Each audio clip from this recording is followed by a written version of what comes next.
Hey guys, here. Welcome to Notes from the Madden Underground Volume 2. So, we're getting Legends tomorrow, a couple of them teased. I was hoping we'd get a little bit more teased in this. Who knows if they're waiting to do it on the hour. They haven't said anything about when they're going to tease or if they're going to tease anything else. As Kralo did say this morning, there's a little bit different with Legend or some additional whatnots to go. So, we don't know if it's just because they're playoff Legends and he's excited for his Seahawks team to get a Wagner card. Who was right there. I thought he was going to get a Team of the Year card, but Kuechly got it.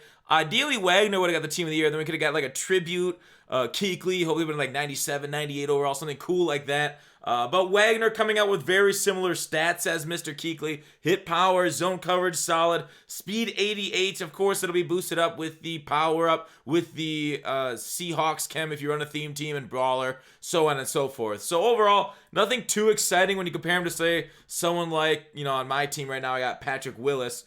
So we'll take a look at that for a second. We're gonna go through and talk about a lot of things today, but I want to talk about the Legends up front and kind of compare them. So Patrick Willis, like Legends right now are kind of like, I feel like they're in a circling motion until we're gonna have Super Bowl content soon. We're gonna have Ultimate Legends shortly after that, honors card too, right after the Super Bowl. So 96 speed is kind of a lot, and that's why we like Willis a little bit better. Zone coverage 81, and I guess you could argue that 82 is slightly better, but I still think Willis will be the thing. But like Bobby Wagner is going to be kind of expensive. We saw all these Legends. The Legend prices are down tremendously, and I think they're basically trending around what quick sale value is. So Wagner, even though he's maybe not top of the charts, top of the pops, like a famous DJ once said, or I don't know, a lot of people said, he's still going to be very affordable and very nice for a lot of teams. So there you are. Demaryius Thomas is the other teased one. We did not see what the limited is going to be. We're going to have to tune in tomorrow, they said. I don't know if we're getting any other content limited gates maybe for a retirement card too. That would be very neat, but we don't know if that's happening or not as of this moment. But 91 speed on Demaryius Thomas, so a little bit nicer. I did like that they added that speed. I expected that to be high 80s for some reason, as Demaryius Thomas always seems to be way behind the schedule with speed in this game, but he's got a Legend card, 95, and 91 speed makes him a little bit more relevant than I thought he was going to be. 6'3", he's always a good run blocker, good route running right there. You can boost that up, that deep route running with the power up or go deep, which I think is the best passing chem in the game. So, notes from the Underground. After the Legend release, the Team of the Weeks, take a look at those sets there for some profit for exchanging packs. But basically, the best mess that's still in the game is these get a player packs. So we'll pull a few of them. I got a lot of Team of the Year things to do. We got some 93 overalls on the in the binder right now. So we gotta keep going with the AP gingerbread method.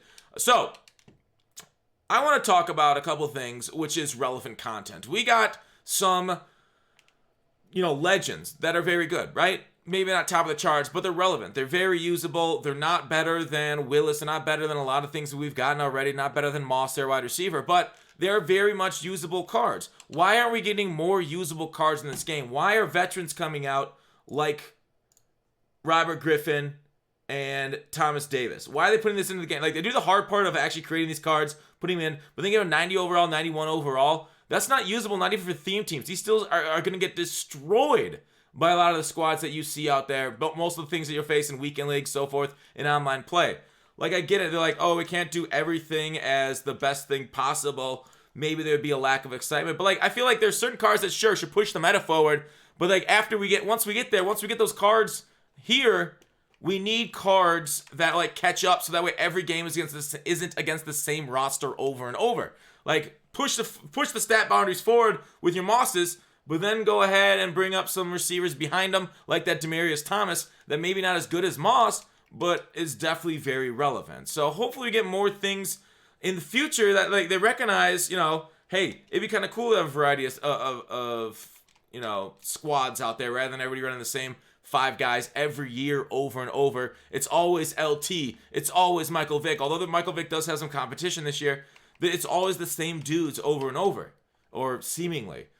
So hopefully going forward, I mean, I don't know what else we can say, what the community can do to ask EA for more relevant content, because we only seem to get it as like, in certain promos. Legends, some winter promo, we got a bunch of it. Team of the Year was a bunch of it. Team of the Year was perfect in my mind. I don't know, a lot of people are like, oh, Team of the Year had some bad cards. Yeah, but they're not like terrible, like Zadarius, the other guy on one of the Smith brothers, as they call him on the Packers.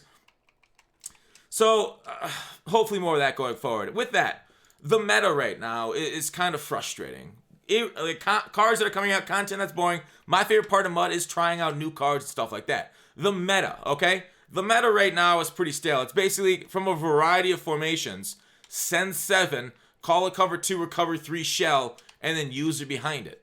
It is annoying to say the least. And of course they can do some sort of like mismatch. They can put it on different zones, so it's not the same. But like, why is Send 7 constantly the meta in this game? Why is it just overload? Because blockers will randomly miss some guys sometimes. And they'll get an easy sack. Then it becomes, 2nd and 17. And that's even harder to get because of one random missed block from your line or one random shed because you have such an opportunity. You got to block 7 to block them all. So I don't understand why the gameplay team doesn't see this. It's basically rollouts, stretch, and Send 7. And it's just... I know they dedicated themselves to not trying this year, but it would be really nice if they did. Like, try to change up the meta. It'd be nice if you did something. Like they squashed a couple bugs. Sure, that's great. They've added a couple new things. Live playbooks, why aren't they in MUT yet? That needs to come to MUT. Those are just in franchise regs. That, I think, would help a little bit. But, of course, it's the blocking. The blocking. The most important thing in football, one of them, at least, I would say...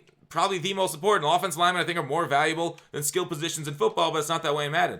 The blocking needs to be fixed. The blocking, these guys need to be able to find defenders. Contain blitzes should not be what they are. So there are ways around it, like doing the cut stick by double teaming the second from the end and then IDing the guy from the end to get that cut stick stuff and roll out. But then you only can use escape artist quarterbacks, and you only got half the field to work with. I mean, football is not about every single play is not rolling out, like the way they face a lot of the defenses. So it's just, I don't know. It's frustrating because, like, oftentimes you can also, like, throw the ball, then they'll just have an enforcer in the middle when you're throwing the ball, and then they'll hit the ball out from your hands because wide receivers, they hate catching the ball without, doing the dive catching or other glitchy animations or sideline animations where they drag their feet.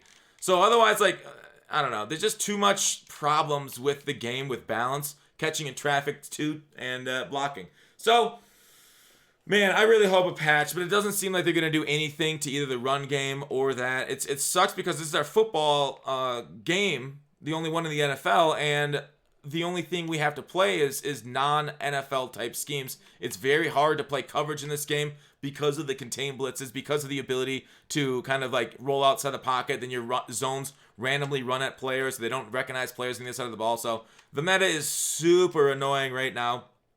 I'd also want to show off a couple things.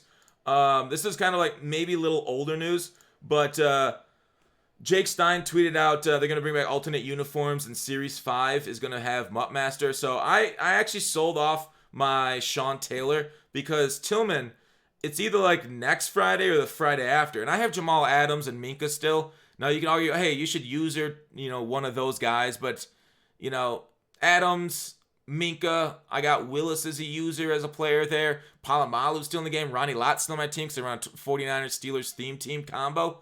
So, MUT Master Tillman, maybe they'll bring him up to a 99 overall. We'll see how high they bring him because usually we get like a few Tillmans or a few MUT Master upgrades. We'll see what they do here with the next series and how, if they just, take care of it like that, bring him all the way up to a 99 right away as the first 99, or if they're going to maybe leave him at like a 97, then later bring him up to a 99 in a couple months. So we'll see with that, of course. Series 5, we don't know when that is, but hopefully soon. And then Gilbert Brown, if you see that right here, he tweeted at Jake, or he tweeted that he hasn't been in the game yet, and Jake Stein says, we haven't forgotten about you, Gravedigger. So Gilbert Brown to be in the game soon, nice. The thing is, like, as much as we love weight and that kind of thing, and how much we feel like it should matter in the game, it doesn't matter nearly as much as like physics should, right? Gravedigger will get pushed as much as, say, an undersized defensive tackle, sadly, but because it's block shed based, more so than weight and strength and that kind of base for the push. Because defensive linemen don't push that much in this game, because Clint said the way they can code it, because it brings some bad backfield shenanigans in, guys trip and it looks ugly because of the push that you got. I could see why they say that, but like, I don't know. I still feel like there should be a little bit of push, like, once the quarterback clears. But the thing is, like, quarterbacks trip over offensive linemen in real life. It doesn't happen. It's kind of like, I guess maybe you could consider it similar to fumbles with quarterback center exchanges or shotguns. Us as Steelers fans know how bad the shotgun stats were this year. It screwed up a lot of plays for us, and it's good that they don't have it in Madden. Maybe in the simulation mode they can have it, but not in competitive or arcade. So with tripping over lineman feet, if like Gilbert Brown got a good push or Mean Joe Green pushed a guy in the backfield, would that be a problem? I don't know. Maybe, maybe not. Who really knows? So, I don't know. Like, even the push, though, like, Gilbert Brown should not be pushed back. Even with, like, Bruce Matthews and another guy, like, top-end player, I still feel like he should hold his ground pretty well. Because the double teams don't, like, if the double team stays on him, that's fine. But, like, a double team that pushes him down the field and the momentum carries from the center and he keeps getting pushed and the guy can get off and block a linebacker, that's like a mega loss for a defensive tackle. That doesn't really happen to the big guys like the Gilbert Browns, the Casey Hamptons, the Vince Wilforks of the world. That's why they're there, to not get pushed and take up double teams. So hopefully they can code a little bit of that weight, and the Gilberts would have more weight in the game next year. Because right now, get your block shed, and you're doing well. But that's really kind of what I wanted to rant about today with everything in the Madden notes from the underground. What is on your mind lately with Madden? Are you having as much frustration with this game as I am? There's a lot of the inconsistencies, the little fuckeries. You see it every day on the Twitch channel, twitch.tv/GutFox, where we, grind seasons weekendly, grab the new cards. You see it on my second YouTube channel, where we do put some of that gameplay up from the Twitch channel. Yeah, a lot of frustrations. I hope they take care of a lot of that stuff. But once again, the legends, Demaryius Thomas and Wagner. I do appreciate playoff legends. I wish we got more of them, though. They're current day players. Give us more, please. Why didn't Rodgers get a card? Maybe because they're waiting to see if he goes to the Super Bowl. Yeah, I mean, like, current day players, they should have gone legends times 4, right? They should have brought back multiple of them. So, that is too bad to see, but that's Madden Ultimate Team, the legends put out tomorrow. So, hope you guys enjoyed the video. Thanks for watching. Call to action. I'll see you tomorrow.